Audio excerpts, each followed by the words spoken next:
Got the heater on? Sorry. All right.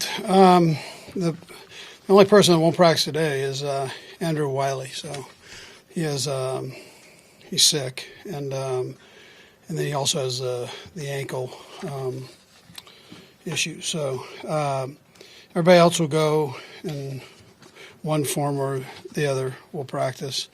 We look forward to the challenge of playing the Bears.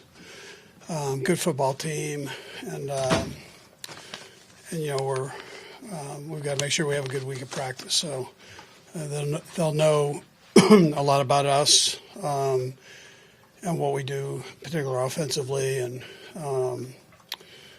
likewise. I mean, in return, we'll know that. I mean, it's a similar offense that Nags is running.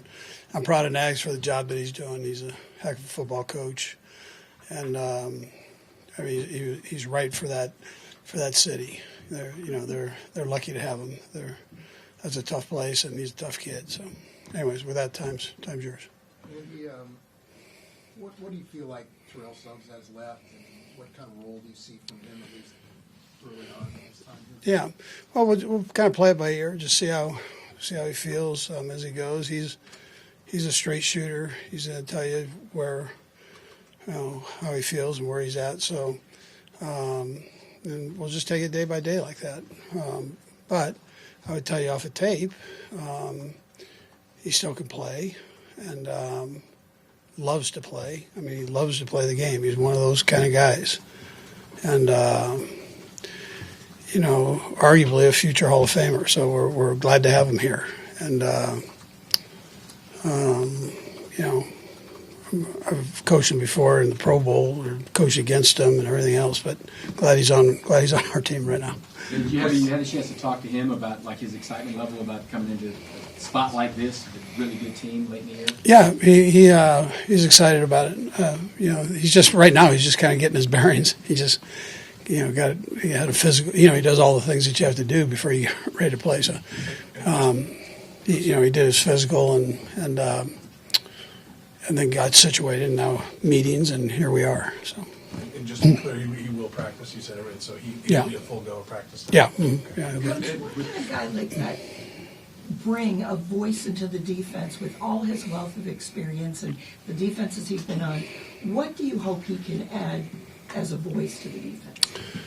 Well, I mean, you're talking about an experienced guy who's been there and done it. He's won championships. And,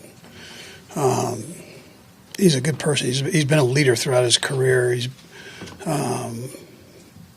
don't last this long in the league if you're not a quality player and person. So that's what he brings to you.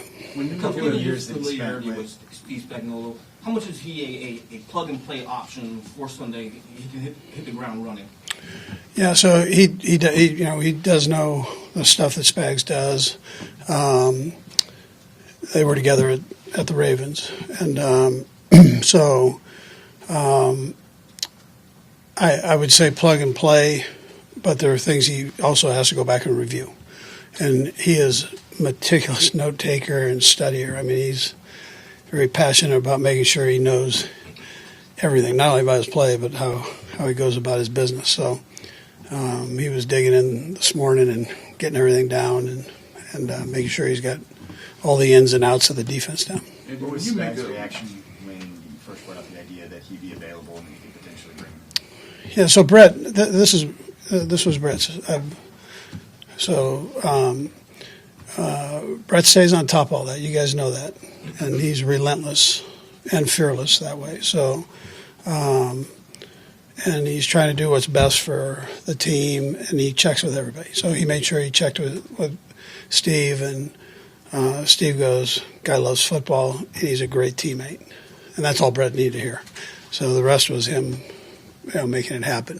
Andy, from your experience in working with Brett, when you make a move like this late in the season, how much does it come to not just the highlights, but the intangibles, setting the edge, the person? How much of that is weighed into the decision before you make sort of a claim on a waiver player? Yeah, so you got to make sure they still can play. I mean, that's important. And then how do they fit in your locker room? We've got a good locker room. And and a strong locker room. I mean, we have some very good leaders on this team. So how do they fit into that? And you don't want to bring somebody in that's going to disrupt things and do all that. That's not where you're at right now. So Brett looks at all that, and I mean, we're fortunate to have Spags here that knows him, and Tyron knows him. So and that was a plus. You faced members of your coaching tree before, obviously. What makes Matt a little bit unique compared to some of the other guys? Yeah, well, he's smart, and he's passionate about the offensive side of the ball, especially about football. But the offensive side, he's involved with, and he's very creative. So you gotta expect anything. He'll do it. He's not afraid to do things, and so you got to make sure you study and keep disciplined with your reads and that. And then he's a good leader of men. So as a head coach, he's great with people and a leader, good leader. When you guys were here together, making plays, things like that, what gave you the sense that okay, he can handle this on his own? Yeah, I think just being around him. I watched him grow in the profession. So and the way he went about it, relentless worker, all that stuff that takes to be a head coach. He's got. So and he was coach of the year last year. He's doing pretty good. Coach, we're a week from Christmas. I know you're 24/7 thinking football, but what's on your plate for Christmas, and kind of what's your favorite memory at that time besides football, maybe? Yeah, hopefully prime ribs on my plate. I mean, I like prime rib on Christmas. That's a good thing. We don't get a lot of time off, but the time we get, we try to enjoy. I've got grandkids, so I try to get with them. They make every day a good day, right? So you can lose a game and you're still a hero, in their eyes, still Gramps. So I'll do that for a little bit. Greatest memory, probably when I got my first bike, So that was a couple of years ago. And regarding Suggs, did you or Brett or Spags or Daly or anybody have to do any convincing to him to maybe convince him to come here? I talked to him. He did, he was not familiar with this, so did I tell him about what's going on here, and did he want to hear it? Sure, yeah, he wanted to know what was going on. He's a thorough guy, but did I have to put the hammer down on him or anything? No, I didn't have to do that. He had some questions, and which guys do that have been around, and I think he liked what he heard, and he was fired up.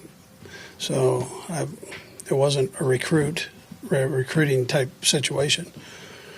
Just common questions.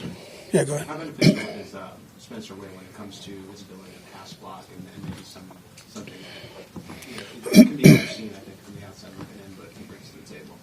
Yeah, it gives you confidence that he understands everything, and he can bring a pretty good strike with him when he hits you. So, which is important with the linebackers. Normally, they've got a running start, and you're just getting maybe a step or two before you have to block them. So you gotta bring a little bit of force with you, and he's able to do that. He's good at reading things. Football smart. Couple more guys. Statistically, with Patrick, you mentioned that the past couple of weeks he thought he'd been maybe leaving the pocket a little bit too early. Did you see some improvement there from on Sunday? Yeah, well, I think he mentioned it too, but he worked on stepping up in the pocket and pushing from there. I thought he did a good job with that. There are times where you've got to go. There are just times, that you got to head out. But he went back and he really focused on that, and so I thought he did a good job on Sunday with it. Yeah. From a psychological standpoint, it seems like this year has presented more obstacles in Patrick than maybe the normal quarterback sees, injuries, conditions. I know he mentioned via NFL films that he felt like he could sling it in any condition. Obviously, you saw it in the snow. How much of that, as you head to January, is a psychological benefit for the rest of the guys to know that no matter the circumstances or the conditions, that you have a quarterback that can play to the best of his ability regardless of what is sort of presented at him? Yeah, I think that's a good thing, yeah. I think the players, they've got a lot of confidence in him in general, and he gives you that. He builds that. He's unique that way.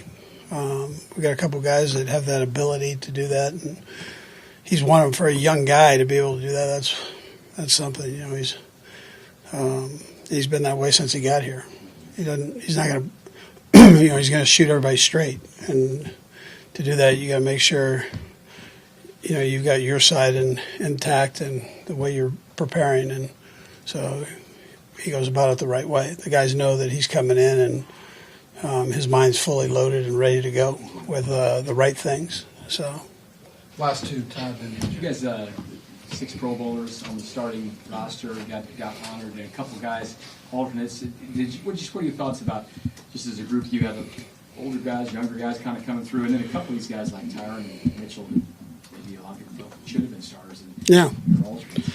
Yeah, everybody can't make it. So I'm happy for the guys that did. I'm partial. I think Tyron's playing as good as any safety in the National Football League right now, and maybe as good as any defensive player in the National Football League right now. So,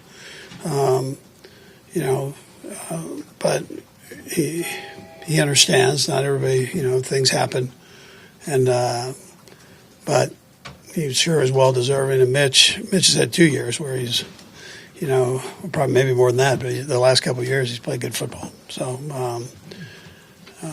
it's one of those things. Every year it happens that way.